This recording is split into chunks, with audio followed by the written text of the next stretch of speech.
is the commands. So it's now a relationship of a master and a slave who are both friends with each other.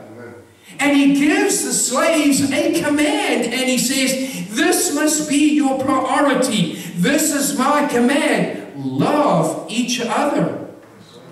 As slaves, you and I focus on each other as fellow slaves of God.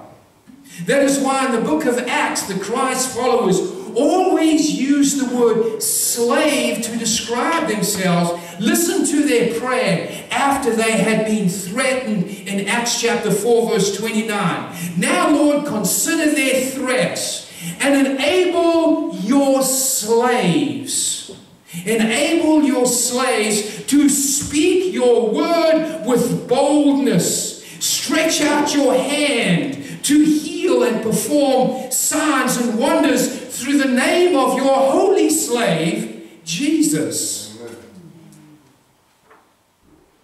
And this is Paul's teaching through his many letters. Listen, as slaves of God, you've got to learn to work together and cooperate in God's plan, one with another. And he details in Philippians chapter 2, the two attitudes that a slave should never ever have with somebody else. This is what he says in Philippians 2:3.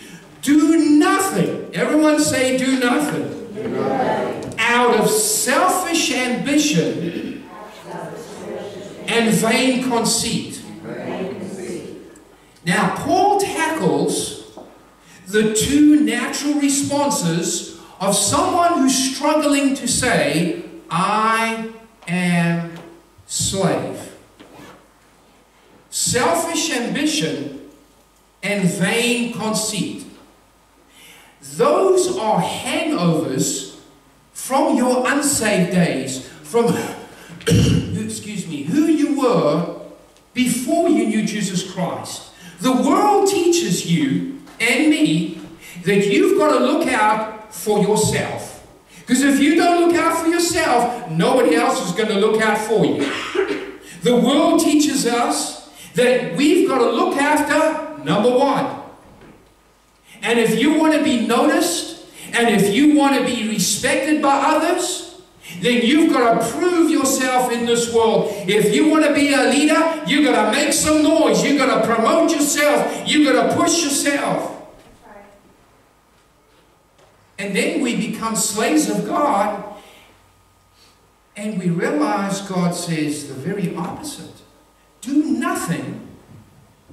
Never have selfish ambition.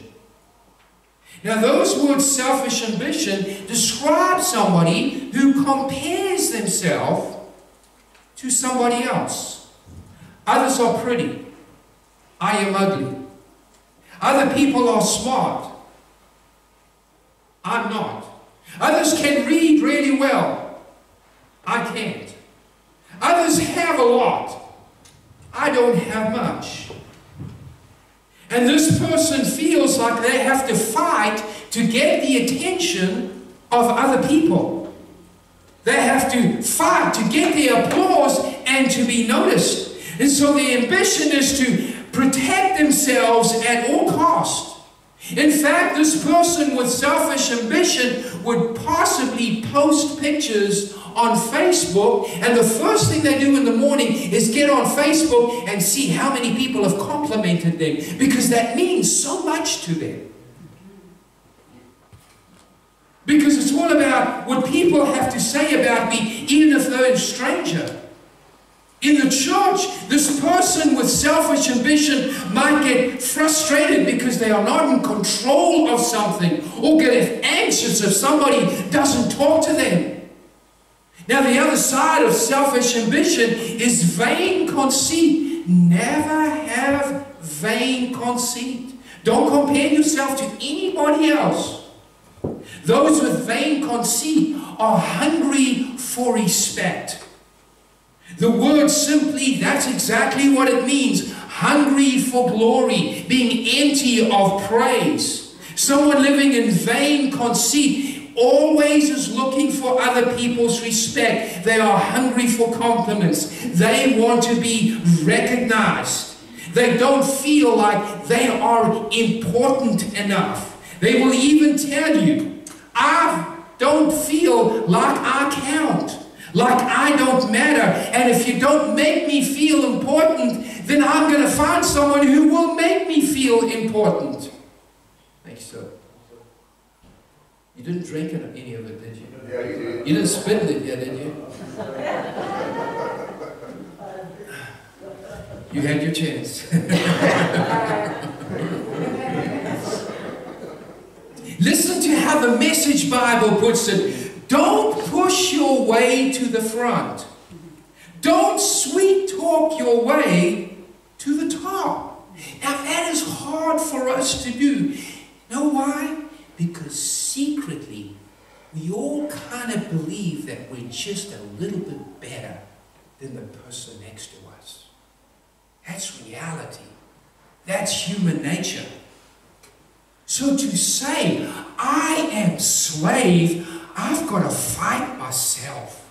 I've got to fight my vain conceit. I've got to fight who I am outside of Christ. I've got to fight my own flesh and my desire to be recognized because I'm hungry for your compliments. I need to feel important because I'm comparing myself to you. I've got to fight all that inside of me if I'm going to say, I am slave.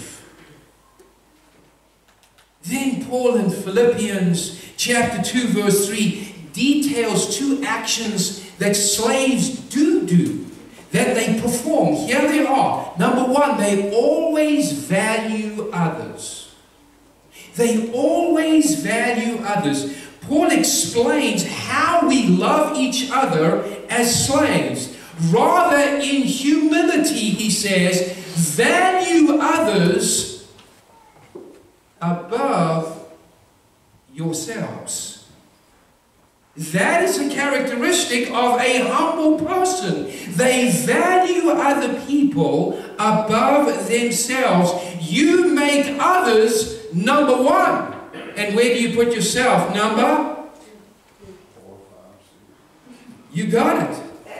You always seek the best of others first. You want to see them flourish. You want to see them step up. You want them to be willing to help others. You are willing to help them achieve their dreams and their goals before your own. That means you fearlessly get involved in other people's lives in order to lift them up, in order to support them, in order to help them grow in the Lord. Amen. Listen to again what the Message says. Put yourself aside and help others get ahead.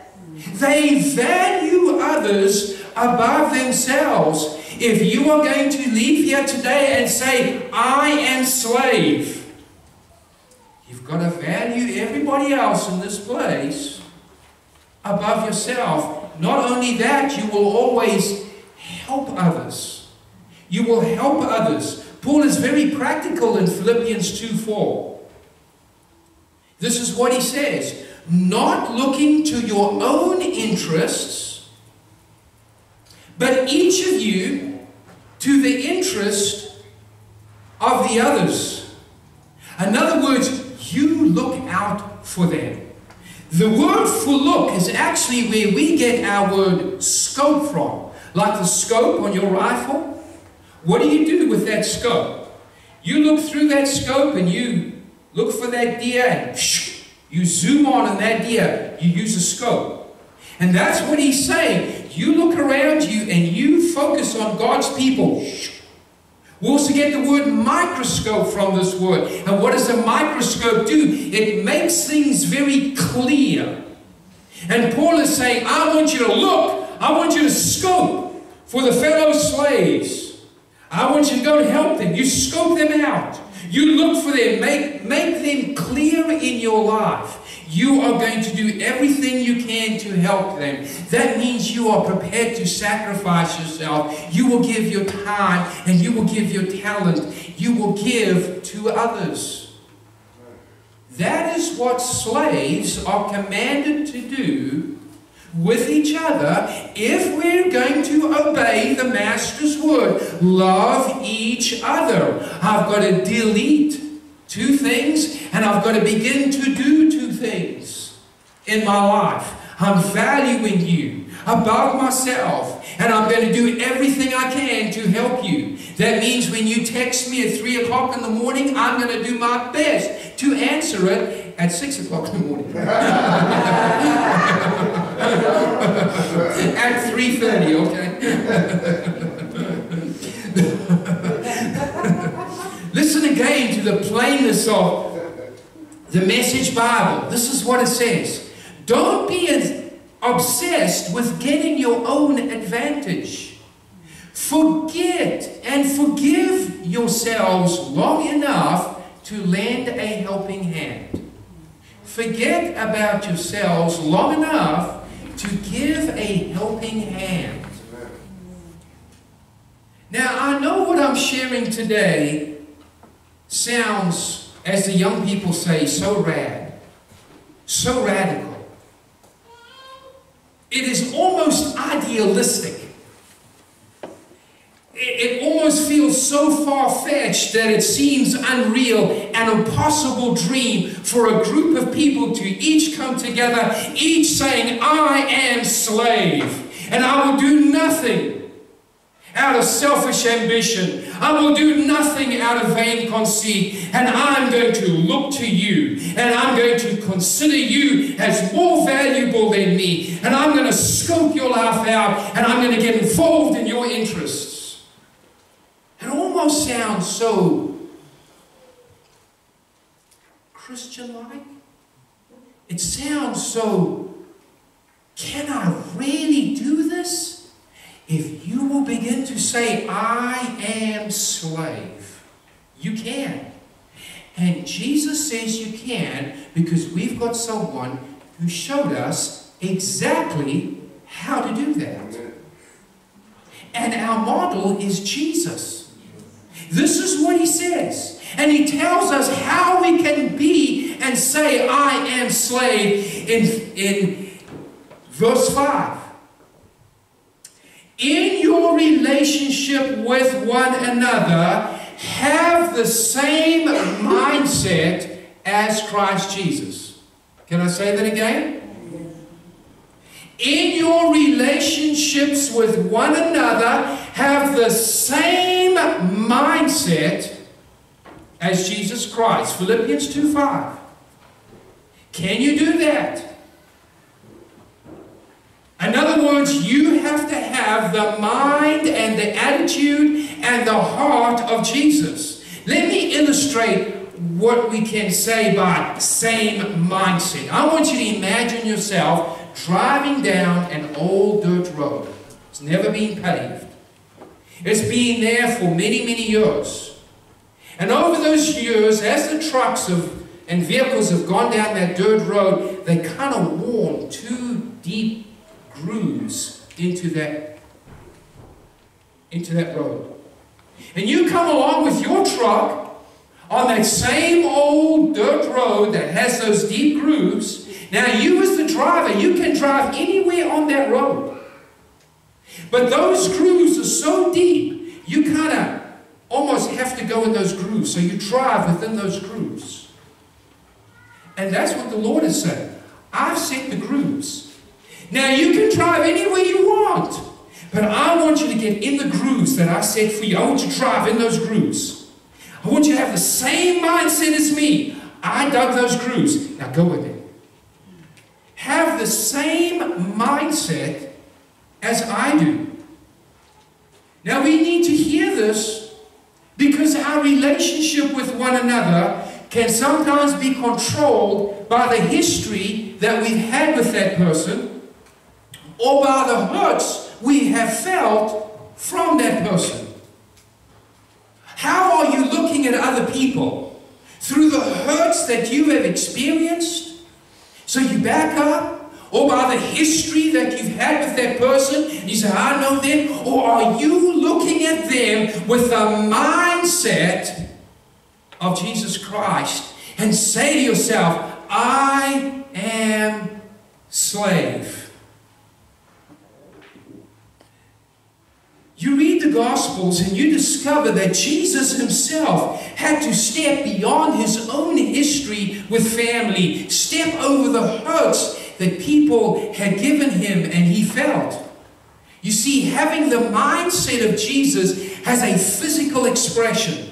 And Paul explains exactly how Jesus said, I am slave. Number one, this is what Jesus said. He let himself fade. He let himself fade. And he explains in Philippians 2:6 how he did this. Who, being in very nature God, did not consider equality with God something to be used for his own advantage. Now, you and I all want to leave earth and go to heaven. And you know what is in heaven. No sin, no sickness, no bills, no Facebook, no internet, no taxes, no death. We all want to go there. But Jesus said, I want to leave heaven and come to earth. And what would he be coming to? Sin, sickness, pain, bills, internet porn, taxes, death. He let himself fade. He let himself fade. It was not about being equal with God. His mindset was the very opposite of the first man. The first man in Genesis,